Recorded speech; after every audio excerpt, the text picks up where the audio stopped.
وإحضار النية في جميع الأعمال والأقوال والأحوال البارزة والخفية. The chapter of sincerity and having intention in all of your actions and statements and circumstances, that which are apparent and that which are hidden. What do you think that Imam An-Nawawi rahimahullah is going to explain or want to bring in this chapter? What do you think the point of this chapter is? Huh? Mani Samit.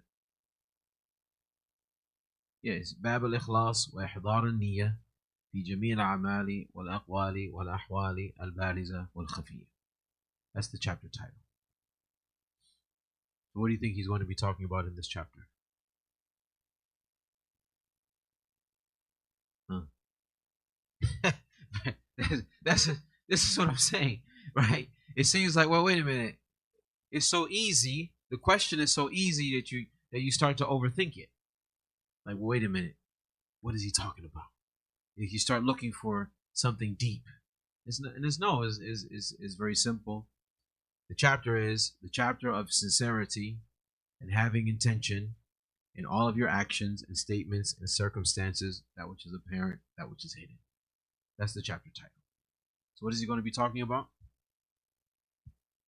Sincerity and having intentions in all of your actions and statements and circumstances. Right?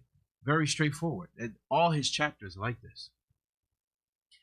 All of his chapters are like this. Now, yes, I do admit that there are some books that require fiqh, meaning you have to break down the statements.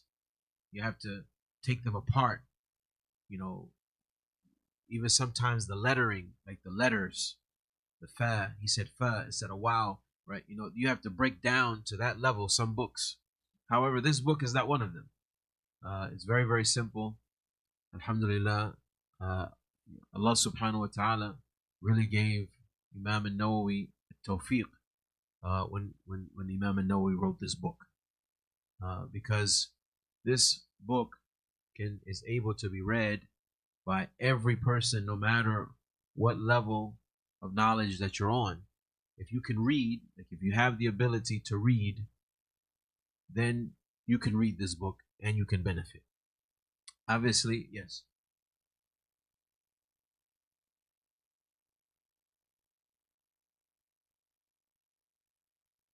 So that's one of the things that a person may not be able to tell. Right. I'll give you one better. There's some students of knowledge who aren't able to tell the difference between what's sahih and what's da'if. Okay. Now, so the way that we will benefit from this book, right, is the chapter title is the subject that Imam An-Nawawi rahimahullah is trying to encourage, because this book is all about, or mostly, I should say mostly, there is a section where he's discouraging from things. It's the chapter of the manhiyat. That's closer towards the end. The chapter of the prohibited things, or it's the book of prohibited things, and then he brings different chapters of different things that are prohibited. But the overwhelming majority of this book is where Imam An-Nawawi rahimahullah is encouraging characteristics of the righteous. If you want to be righteous, then take on these characteristics. Okay? So the way we benefit from this book is not by flipping through and just picking apart one hadith, like hadith here or hadith here. No. We benefit by first looking at the chapter. What's the chapter title? Say, okay, what does Imam An-Nawawi want? What characteristic does Imam An-Nawawi which characteristic is he encouraging us? The first chapter, he's encouraging us to have sincerity, be sincere, and having good intentions in everything you do. Right? That's the very first thing that he's trying to tell us. Have sincerity and have good intentions in everything you do. All your actions, all your statements, whether it's internal, right? Whether it's internal, like love, fear, love, fear, what else? Trust. All of these are internal actions, or if they're apparent actions, like the salah, different things like that. So in all of your affairs, Imam An-Nawawi is saying, be sincere. This is the point of this chapter. And then every ayah or hadith that's under this chapter is supporting the point of being sincere and having good intentions in everything you do. So even if there's a hadith in this chapter that's da'if, but he brings several ayat, he brings other hadith that we do know are authentic because they're in Bukhari and Muslim, that support the overall point and the overall theme of the chapter, which is be sincere. Okay? And so that's the takeaway. Now, are there hadith in this book that are da'if? Yes, there are hadith that are da'if. However, I don't know of a chapter, or I should say, I don't know of a theme that An-Nawawi is encouraging us to practice that is based solely on a verse, on a hadith that is not authentic, right? So even if you were to be practicing the concept of that hadith that may be da'if, but you'll still be practicing a concept that is a good concept, like ikhlas, sabr, being patient, making tawbah, being good to the Muslimin, birr al-walidain. So is there a hadith that's da'if underneath of some of these chapters? Yes. However, I'm not encouraging people when they're reading this book to focus on each individual hadith. I'm encouraging people to focus on the chapters. What are the themes? What are the characteristics that Imam An-Nawawi is encouraging, and to adopt those characteristics and to read this book on a daily basis, because it truly, he named it the perfect name, Riyaddus Salihin, the gardens of the righteous, because these are the characteristics of the righteous people. What he's mentioning in this book, he's laid out a blueprint. He's laid out a blueprint on how to be righteous, and everyone can do it. All you have to do is look, say chapter 1, ikhlas, chapter 2, sabr, chapter 3, tawbah, chapter 4, chapter 5, khawf, khawf min Allah. And so these chapters are a blueprint for how to be Muslim. How to be Muslim. And I remember when I first accepted Islam here in the United States. I accepted Islam back in 91. At that time, we didn't have many books in English. And even some of the translations were not really even all that great. We had translations, but they was kind of hard to understand. They didn't flow like the translations that are coming out now. One of the books we had was Riyaddus Salihin, and the Imams at that time, from the 70s and the 80s, the early 90s, who hadn't gone to study. They were just dedicated to the communities. They weren't people who actually went overseas and studied. They didn't speak Arabic. They didn't memorize a bunch of Quran. They didn't memorize a bunch of hadith. But what they used to do was they used to read this book over and over and over again. And they taught communities, and they built communities. 20 years, 30 years, 40 years of keeping a community together, keeping them Muslim off of this one book. Off of this one book. Just reading the translated version and striving to be the best person that they could be based upon what they learned from this book. And I believe that, when I look back at some of the elders right now, when I look at them, I still, to this day, I go visit some of my elders that were in the Nation of Islam, and then they came over to Sunni Islam, and I go to visit them, I talk to them, and I'm still learning from them.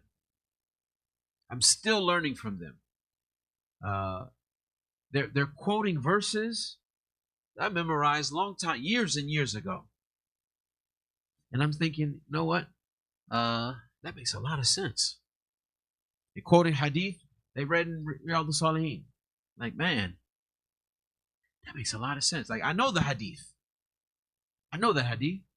It's not that I don't know it, but the when you look at them and the way that they are, and that the way that they were, and the way that they looked at how to practice Islam. Islam for them was not just attending lectures. Islam wasn't about just attending lectures, which over the years, like when I was coming up and I was from the Shabab and I was attending the lectures, and it started to become that, where in order for you to be righteous, like you had to be in the dars. You know, if you weren't in the dars, you know, someone was, you know, people were looking at you like sideways, like, you know, there was a problem with your Islam. You know, but this is what it requires.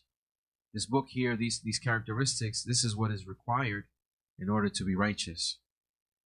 First and foremost, have good intentions.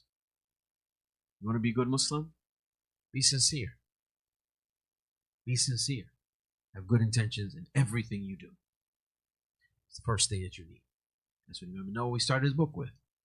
Imam al-Bukhari, rahimahullah, he started his book with that. Anybody know the first hadith in Sahih al-Bukhari?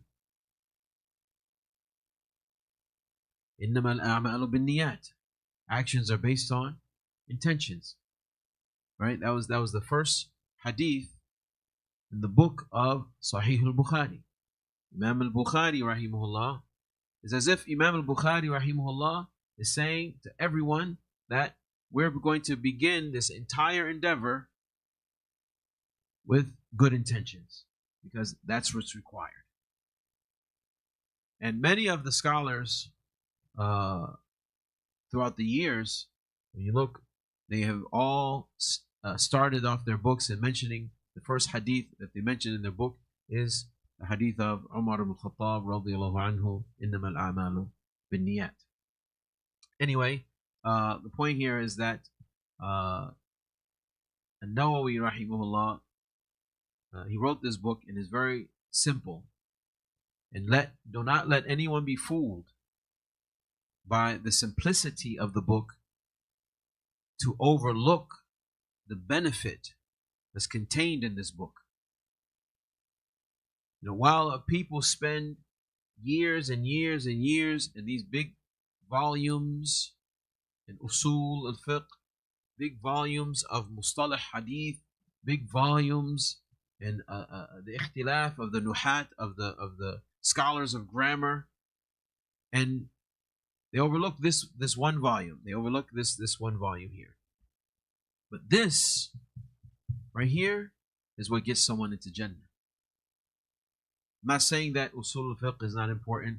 I'm not saying that mustalah hadith is not important. I'm not saying that.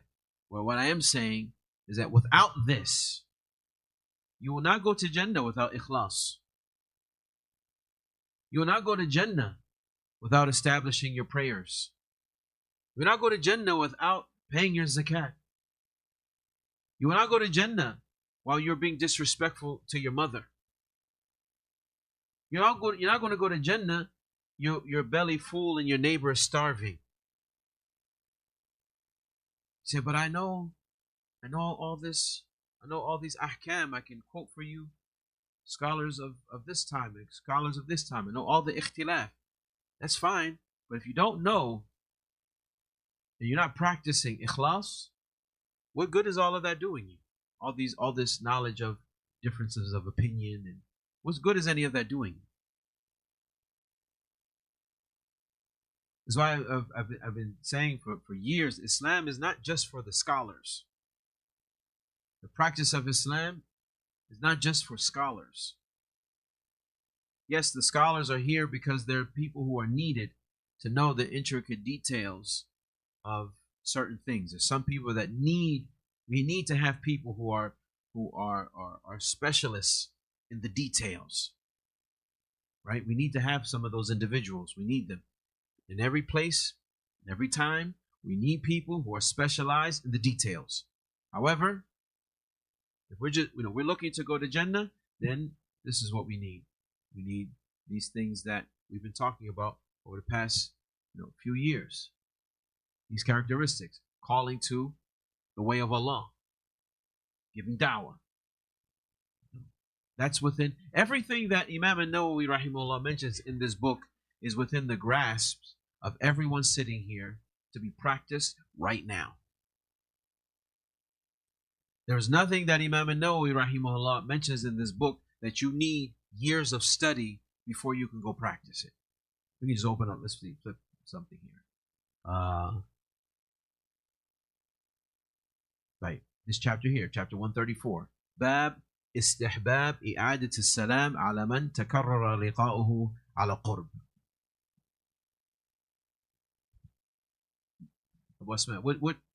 So what sciences do you need to learn to go practice this right now? Nothing.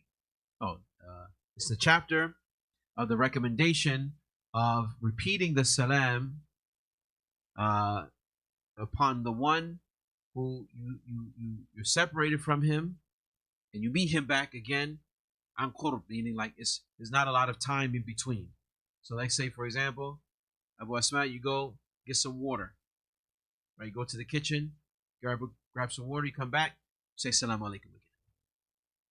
That's what Imam An-Nawawi is saying in this chapter. Istihbab, it's recommended to do that, right? I just flipped anywhere. This is what came in front of me. Bab istihbab as-salam idha dakhala baytahu. The chapter of the recommendation of giving salams if a person enters into his house. And I see this, but asif, there are Muslims that even when they're greeting their wives, they don't give them salams. This is something that really we need to work on. But in An-Nawawi rahimahullah, like these are the chapters that these are the characteristics that he's encouraging us with all throughout this book. Bab Fadl az-Zuhd fi dunya, the chapter of the virtues of not having a desire for the dunya. All of these chapters, everything in this book, everything that he's calling to, you don't need to go and study and get a degree from Islamic University overseas somewhere in order to go practice this. Now, am I saying, oh, well, we don't need to learn then? We don't need to go to lectures? No, I'm not saying that. Right? I'm not saying that. When you have an opportunity to sit with the people of knowledge, then you sit with the people of knowledge and you benefit. Because there are going to be details in each of these chapters that this person of knowledge will be able to give you that you yourself may not necessarily be able to come up with. But in general, when you read these chapters, you're going to benefit. You're going to be reminded, right, of things that you already know, or you're going to learn something new that you didn't know before.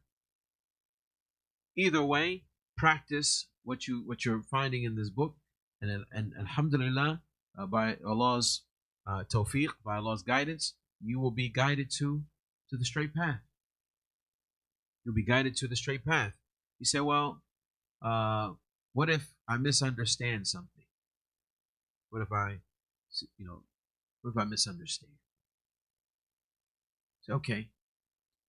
Allah subhanahu wa ta'ala, he says, رَبَّنَا لَا تُؤَاخِذْنَا إِن نَسِينَا أَوْ أَخْطَأْنَا. Oh, our Lord, do not hold us accountable when we forget or when we make a mistake. In the Sahih of Imam Muslim, the Prophet sallallahu alaihi wasallam, he said, وَقَالَ رَبُّكُمْ قَدْ فَعَلْتُ. And your Lord said, indeed I have done so.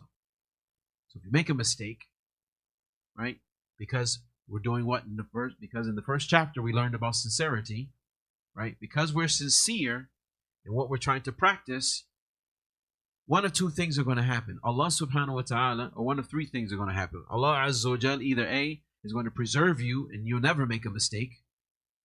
Number two, you make a mistake and Allah will send you knowledge to fix and correct that mistake. Or number three, that you die upon that mistake and Allah subhanahu wa ta'ala forgives you and overlooks it. Either way, you're good. So I encourage everyone to purchase a copy of this book. And I'm not a salesman. This is not a sale. It's not a pitch to buy the book as a sale. It's a pitch for you to have the book. So if you can obtain it through gift, or you can obtain it through get it online or whatever. I don't suggest reading books online. I don't. I think reading books in the hand is much better. Yes.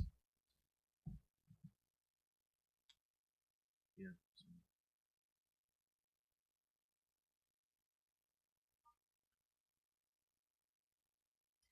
I've you have it in 5 volumes? I've never seen that. Wow, I just only saw it in 2 volumes. It was 2 volumes with the Hazrat Ali said, Hazrat Abu Huraira said. It was that type of English translation. Uh, in 2 volumes. So Subhanallah, mashallah, I didn't know that. Wow, mashallah, mashallah. See, if you have a picture of it, I'd like to see it. I'd like to see it, inshallah. People back at that time, they had the Yusuf Ali translation of the Quran, a copy of Riyaddus Salihin, and a prayer rug. That was, and they carried those with them everywhere they went. Right? You would never catch the Muslim without the Quran, Riyaddus Salihin, and the prayer rug. Everywhere you go, in the car, in the trunk, somewhere, this is what's with them. Because these are they held these things dear, and they were very, very serious about these things. I mean, I'm not saying that the Muslims today aren't serious, but how many people do we know that we ask them for their copy of the Mus'haf, they have to kind of scramble. They're at home. They're at home. Say, let me borrow let me see your copy of the Mus'haf real quick. And they start stuttering. let me I'll be right back. They jump in the car. I gotta drive down the street, right? It's these simple. Islam is not hard. Islam is not hard, and I hope that we didn't make it seem like it was hard through studying this book, because the intention is to show how easy being righteous is. It's very, very easy to be righteous. When I say easy, meaning what I mean is it doesn't require it does take effort. Obviously, it takes effort. You have to do stuff. You have to hold your nafs, but it's easy in the sense that you can do it. It's not beyond your means. Like if you said, if being righteous was equivalent to being a brain surgeon, I most likely wouldn't be able to do it. I'd probably, like, what, chemistry, like, for example, memorizing the periodic table. I'm not doing that. I'm not doing that. Like, it's, some things, even if I tried, if you start talking about advanced calculus, mathematics, I'm sorry, I'm just not going to be able to do that. But this is not rocket science. So what I mean by it's easy is meaning it's not rocket science. It doesn't require a mind of Albert Einstein in order to figure this out. Yes.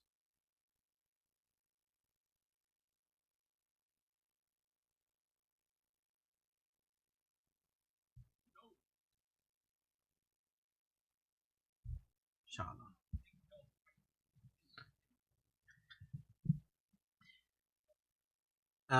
Yeah, I mean, we should be sincere. I mean, that was when I was overseas, that the people used to make a joke about this.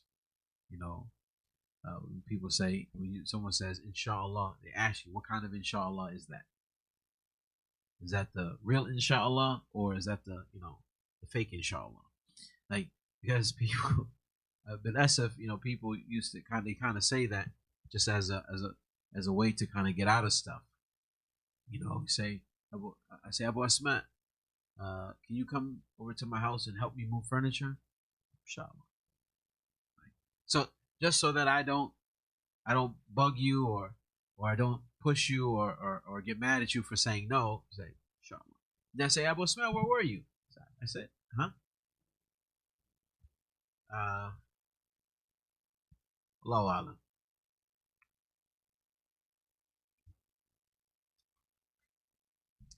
Allah.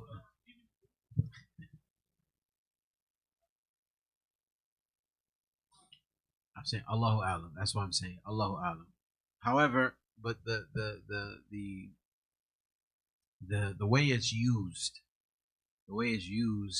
is used in a way that it's like this and that. I don't particularly care for that. I don't particularly care for that. It's just myself personally. As far as it being a sin, I'm not going to go. I'm not going to go as far as to say that. I'm just saying Allah knows best.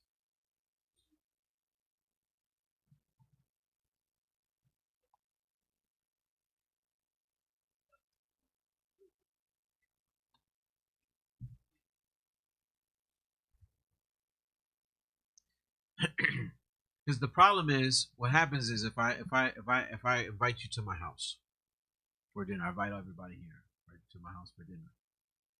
So you want to come, inshallah. Inshallah, you're gonna come, inshallah. But you know you have no intention. I prepared food. I got 20 people coming, so I go slaughter an animal instead of just going to buy, instead of buying a few pieces of meat to serve my guests. I'm like, oh, subhanallah, I got 20 brothers coming over. Let me go slaughter a sheep for this. I go slaughter a sheep, and the only person that shows up is Abu Bakr. Abu Bakr is the only one that shows up. That's my man. Because Abu Bakr doesn't have it. See, I know if Abu Bakr says inshallah, Abu Bakr doesn't have a filter. Abu Bakr just says what's on his mind. He just blurts it out. So I know, right? So he's the only one that shows up, and I got this huge sheep, and I gotta send all this meat home with Abu Bakr, right? But Abu Bakr doesn't have a freezer for him to put all the meat in, so then the meat he's just, he sticks in the refrigerator, and then it goes bad, right? So that's why it's important for us to be. The culture of mujamala has gotten to a point where it doesn't allow for us to be honest with each other, right? Like, I'll get offended if I invite you to my house and you tell me no, I'm busy. Like, that's offensive. Like, it shouldn't be. Or if you came to my house and I'm sitting at the window, I'm sitting at the doors have like the windows right there, and I'm sitting in a chair right by the window. You come knock on the door. You looking at me and I'm looking at you. And I don't get up. And I don't move. I'm just sitting there smiling. You knock again. And I don't move. What should you do?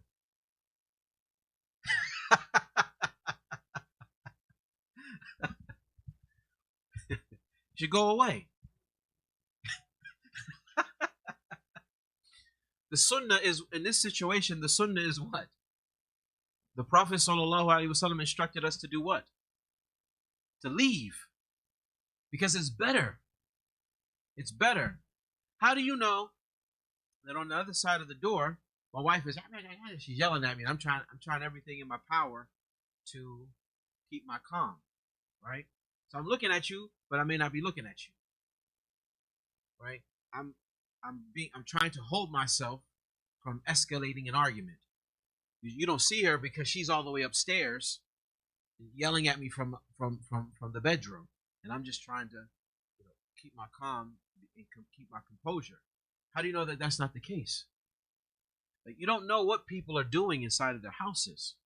People have lives. Yeah, but sometimes, and I'm pretty sure this has happened to everyone, where you're so mashghul al-bal that you're looking, but you're not looking. Right? I could be looking at you. I got so much on my mind, but I don't see you. Like, Because I'm looking, but I'm not looking. Like, it looks like I'm looking at you, but I'm really not.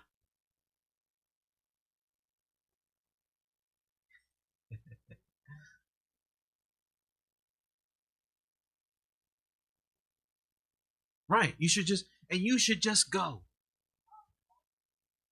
Right. Maybe again, maybe it's not that. Maybe he did see you, and maybe he has business. Maybe he feels sick. Maybe he wants to go use the bathroom. Akramakumullah. Maybe. Which again, people have lives. People have lives. Right.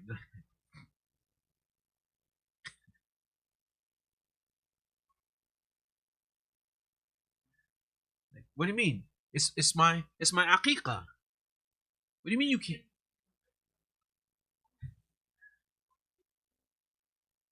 Right. And and I'm right, and I'm saying that culture of mujamala is based upon, like, we can't get offended by someone being busy with their life. If Abu Tariq has an engine on the like on the chain, he was supposed to be finished a week ago, right? The person paid him the money up front, and they're like, "Listen, you told me a week ago." Da, da, da, da, da, da. And in his mind, I came to the masjid just to take a break. Like, I want to come and take a break. Because I gotta go back and I gotta get back to work. I came here just to relax. I didn't come here like you see me just sitting here, but you don't know what I'm dealing with on the inside. I told you no for a reason. And anyway, when you read Riyaddus Salihin, it helps you understand all of that. It helps you practice all of this, right? It helps you practice, because part of the book is he talks about husn al-dhan. Talks about husn al-dhan, having good assumptions about your brothers, right?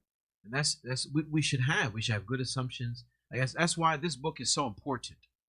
Well, the book is so important because these subjects, when we don't practice them, it leads to it leads to bad relationships with yourself, bad relationships with your family, bad relationships with the community, bad relationship with you and your Lord.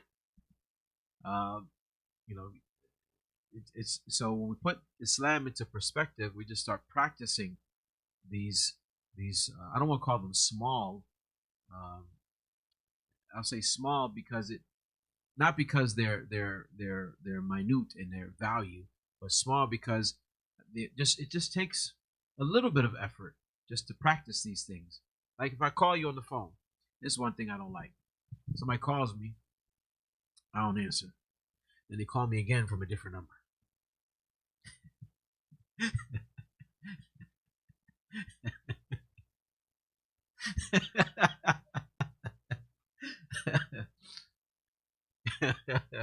Then they call, leave a message, call again, like right afterwards. They called, left a message, called again, didn't leave a message the second time. Then they send you a text. Then they call you from a different number. You know, when back before you're how old are you? You're 18. Okay. Before you were born, there was etiquettes in calling someone's house and coming to visit.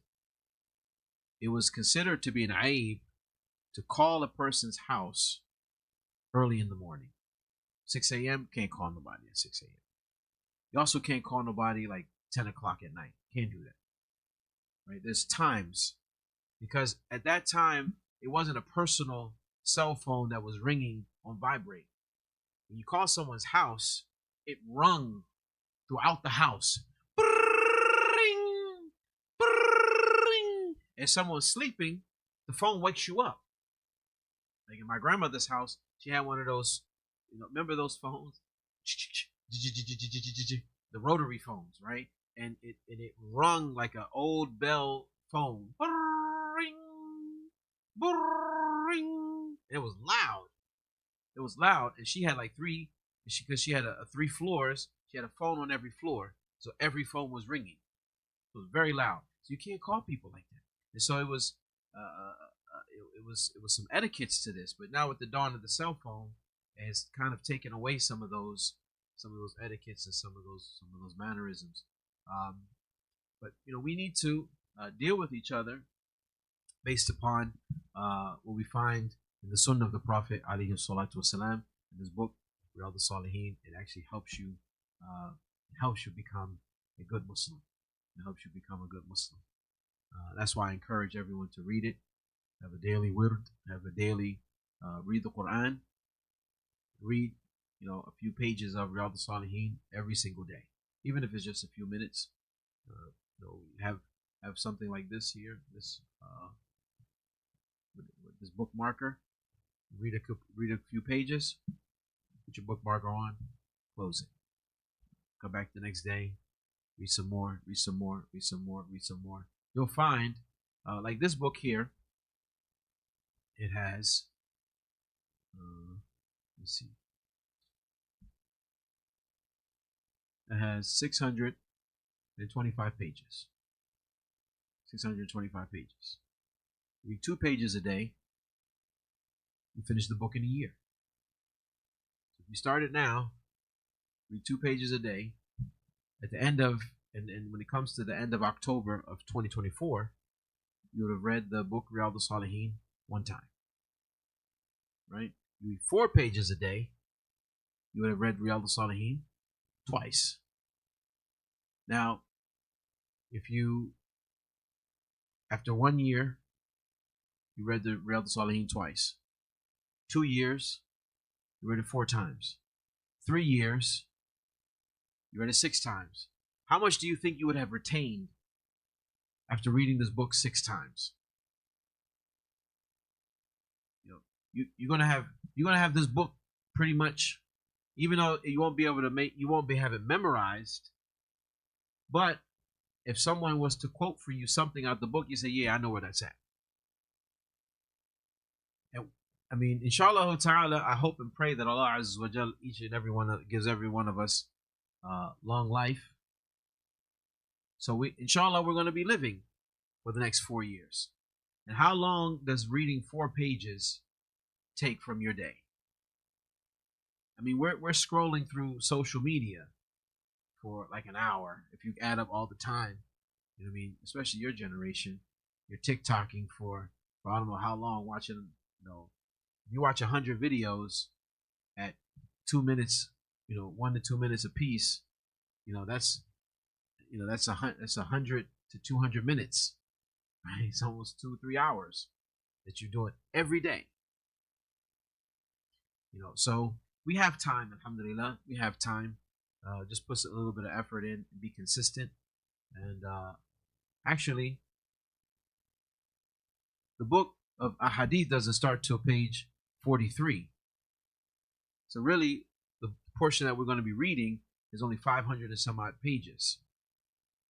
Right? It's only 500 and some odd pages. So it makes it even easier to complete. Just have to remain consistent, doing a little bit at a time every single day. That's what you call the attention.